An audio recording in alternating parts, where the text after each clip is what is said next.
రాష్ట్రంలో రాజకీయాలు ఇంకా మతం చుట్టూనే తిరుగుతున్నాయా అంటే ఖచ్చితంగా అలాంటి పరిస్థితే కనిపిస్తుంది. ముఖ్యంగా అసెంబ్లీ సాక్షిగా ముఖ్యమంత్రి చంద్రబాబు నాయుడు గాని, డిప్యూటీ సీఎం పవన్ కళ్యాణ్ గాని చేసినటువంటి వ్యాఖ్యలను ఒకసారి పరిశీలిస్తే అదే అర్థమవుతుంది.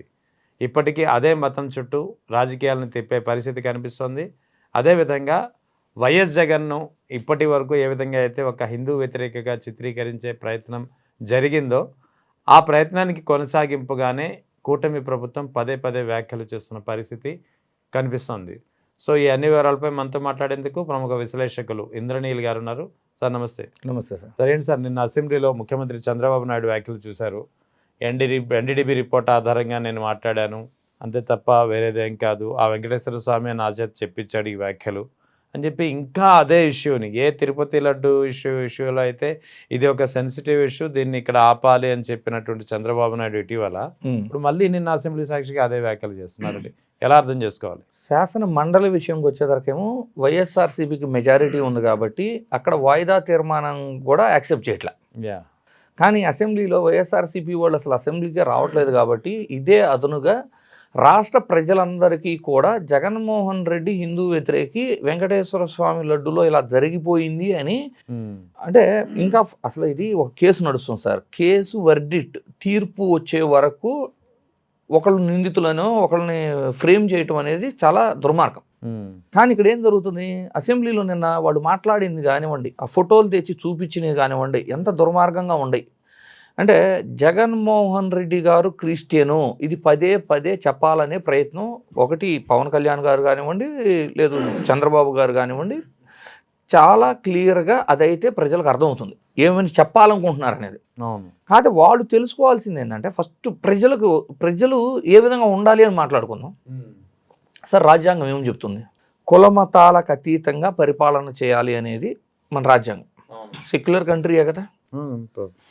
సో ఈ ప్రజాస్వామ్య దేశంలో కులమతాలకు అతీతంగా అందరికీ పరిపాలన ఏవైతే బెనిఫిట్స్ అందాలో అవన్నీ అందాలి అనేదే కదా మన రాజ్యాంగం. కానీ ఏదైనా ఇక్కడేం చేస్తున్నారు, కులాలు మతాలు రిపీటెడ్గా ఇదే సబ్జెక్ట్ తీసుకొస్తున్నారు.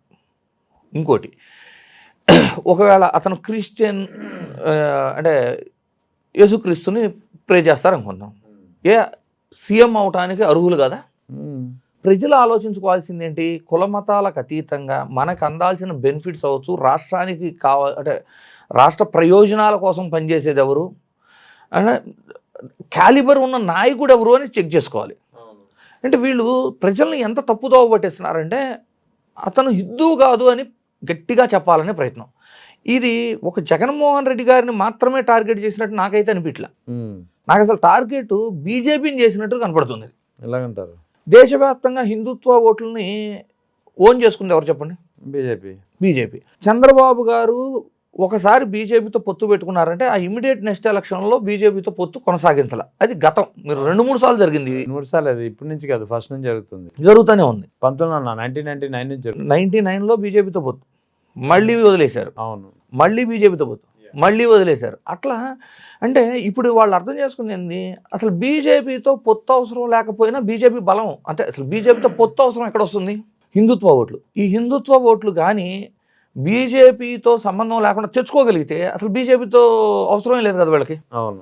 ఈసారి అధికారంలోకి వచ్చిన మొదటి రోజు నుంచి చూడండి, వీళ్ళు ఇచ్చిన హామీలు పక్కన పెట్టేసి వీళ్ళు చెప్పిన ప్రామిసెస్ అన్నీ వదిలేసి కేవలం డైవర్షన్ పాలిటిక్స్ మీదే పనిచేస్తున్నారు వీళ్ళు.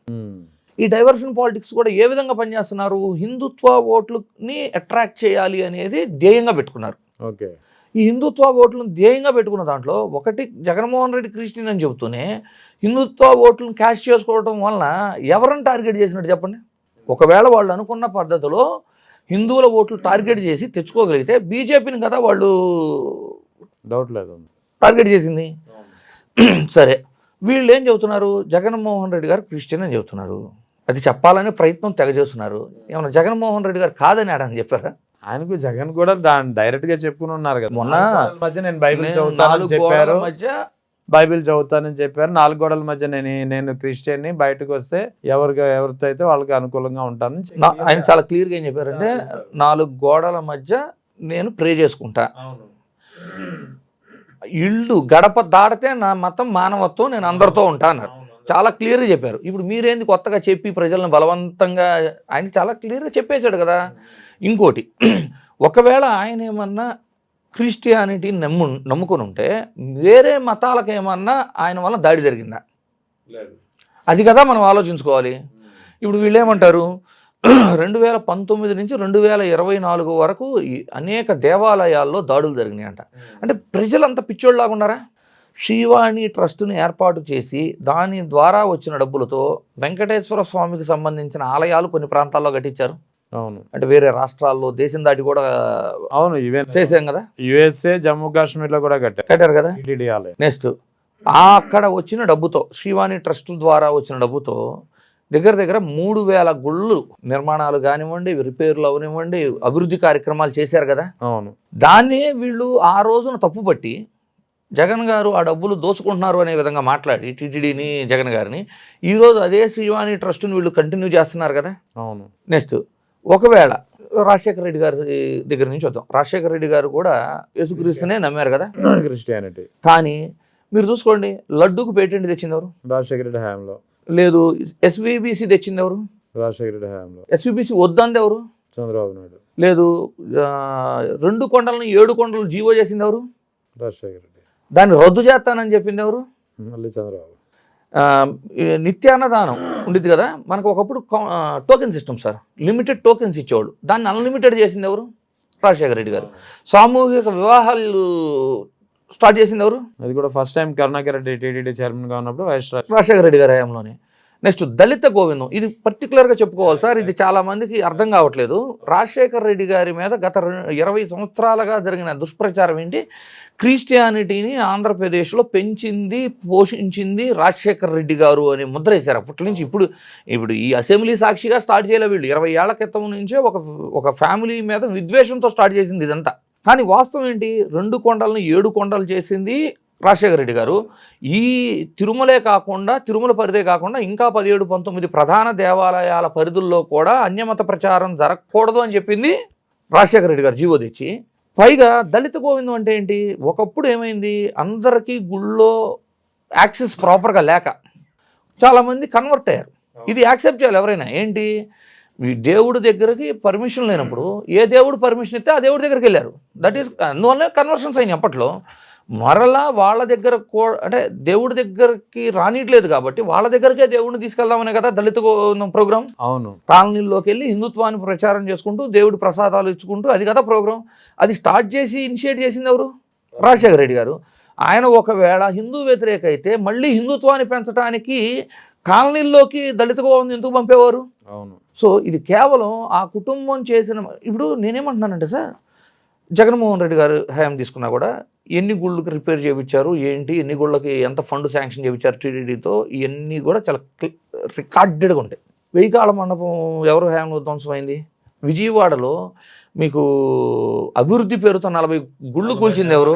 కూల్చివేత 2014-19 మధ్యలో జరిగింది కదా.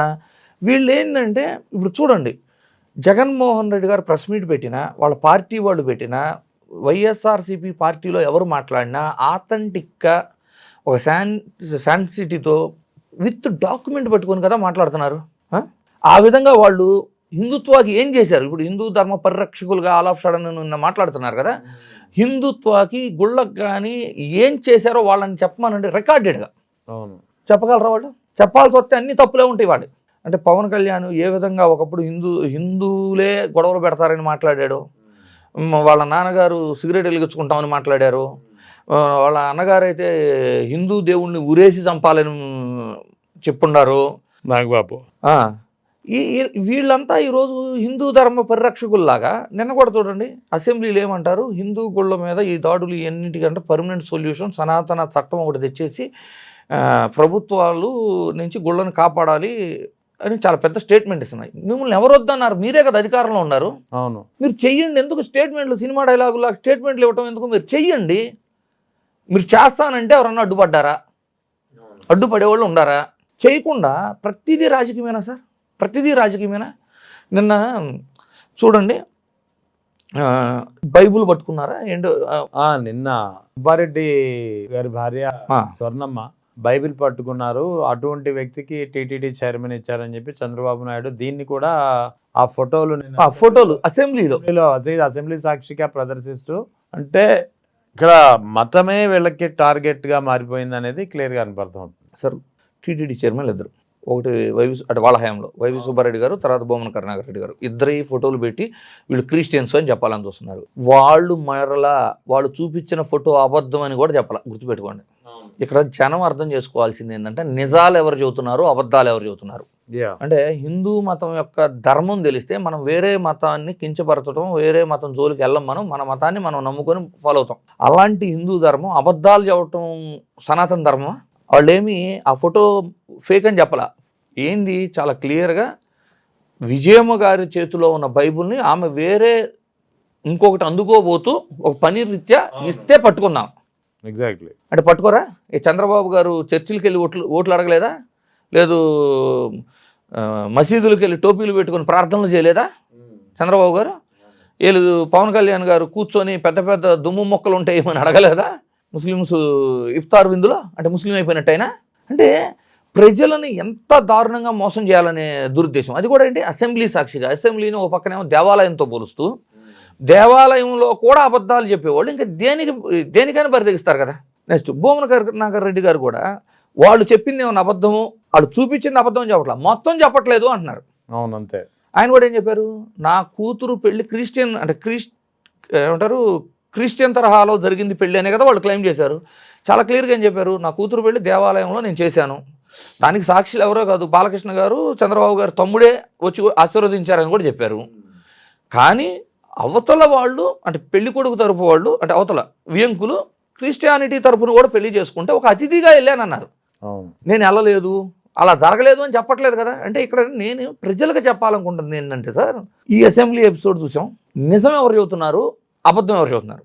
అంటే ఈ రెండు కూడా అబద్ధం అని చాలా క్లియర్గా ప్రూవ్ చేసినట్టే. ఇప్పుడు వాళ్ళేమి ఆ ఫోటో ఫేక్ అని చెప్పట్లా, ఆ ఫోటో సందర్భం మొత్తం వీడియో చూపించి చెబుతున్నారు. అంటే ప్రజలని మోసం చేయాలని చూస్తుంది ఎవరు. ఇక్కడ అసలు రాజకీయాల్లో ఎంటైర్ ఎపిసోడ్ మీరు చూస్తే రాజకీయాల్లో వెంకటేశ్వర స్వామిని వాడుకుంటుంది ఎవరు అనేది కూడా నిన్నటితో ప్రజలకు చాలా క్లియర్గా అర్థమైంది సార్. ఇంకా 1 or 2% పీపుల్కి ఏంటంటే ఎవరు నిజంగా వాడుతున్నారు రాజకీయంగా వెంకటేశ్వర స్వామిని అని కొంత ప్రలోభం అంటే కొంచెం సందేహాలు ఉన్నాయి. నిన్నటితో చాలా క్లియర్ అయింది ఏంటంటే వెంకటేశ్వర స్వామిని కేవలం రాజకీయం కోసమే ఇదంతా నడుపుకుంటూ వచ్చారు ఇన్ని రోజుల నుంచి అనేది ప్రజలకు అర్థమైపోయింది. ఇక్కడ